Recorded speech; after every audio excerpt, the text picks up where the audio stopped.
L'enfance de Malik fut une dure leçon de survie. Né et élevé dans un quartier rongé par la pauvreté et la violence, chaque jour était un combat. Une lutte pour distinguer le bien du mal au milieu du chaos.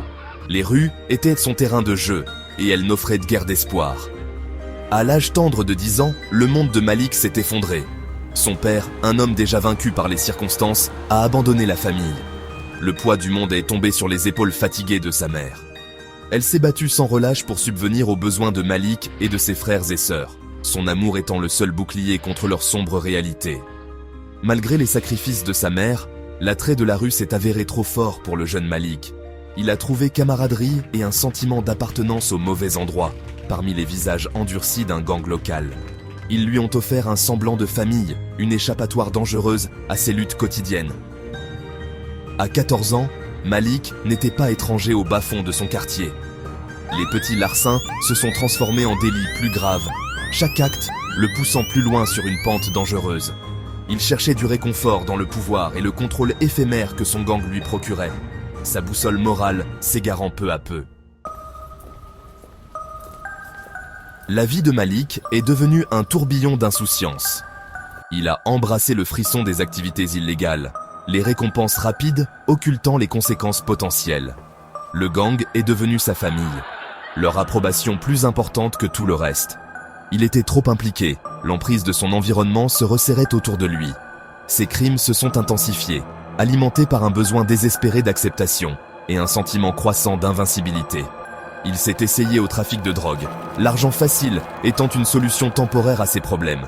Les bagarres sont devenues monnaie courante, chaque cicatrice une marque d'honneur dans sa réalité déformée.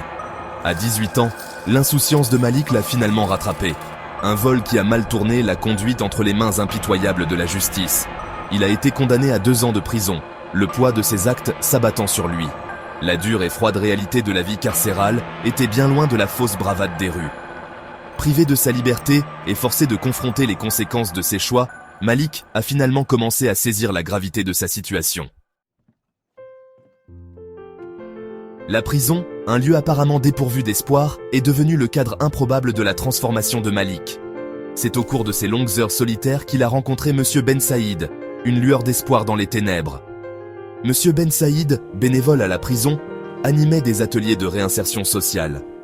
Il a vu du potentiel en Malik, une étincelle de bien enfouie sous des couches de colère et de ressentiment.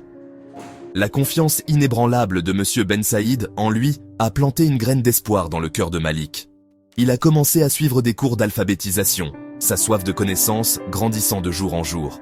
Il s'est découvert une passion pour la mécanique, le fonctionnement complexe des moteurs lui offrant un sentiment d'ordre et de contrôle dont il avait tant besoin. Les séances de gestion de la colère sont devenues partie intégrante de sa routine, l'aidant à affronter la rage refoulée qui avait alimenté ses actions passées. Il a dévoré des biographies de personnes qui avaient surmonté l'adversité, leurs histoires allumant une flamme de croyance en sa propre capacité à changer. À sa sortie de prison, Malik est devenu un homme nouveau. Le monde extérieur, au-delà de ses murs, était à la fois familier et intimidant. Il était déterminé à rester sur le droit chemin, mais savait que la route vers la rédemption ne serait pas facile. Fidèle à sa parole, Monsieur Ben Saïd a aidé Malik à trouver un emploi dans un garage local. Le travail était exigeant, un test constant de ses nouvelles compétences et de sa détermination. Les préjugés le suivaient comme une ombre, les murmures de son passé, un rappel constant de ses erreurs. Les doutes le rongeaient, mais il s'accrochait à l'espoir qu'il avait trouvé derrière les barreaux. Aujourd'hui, à 30 ans, Malik est un témoignage du pouvoir transformateur des secondes chances. Il est un mécanicien respecté, ses compétences affinées par le dévouement et le travail acharné. Il est un père aimant pour 2 beaux enfants, son passé n'étant plus qu'un lointain souvenir. Malik consacre son temps libre à partager son histoire, son parcours étant une source d'inspiration pour les jeunes en difficulté. Il est la preuve vivante que notre passé ne nous définit pas, que la rédemption est possible pour ceux qui osent la chercher.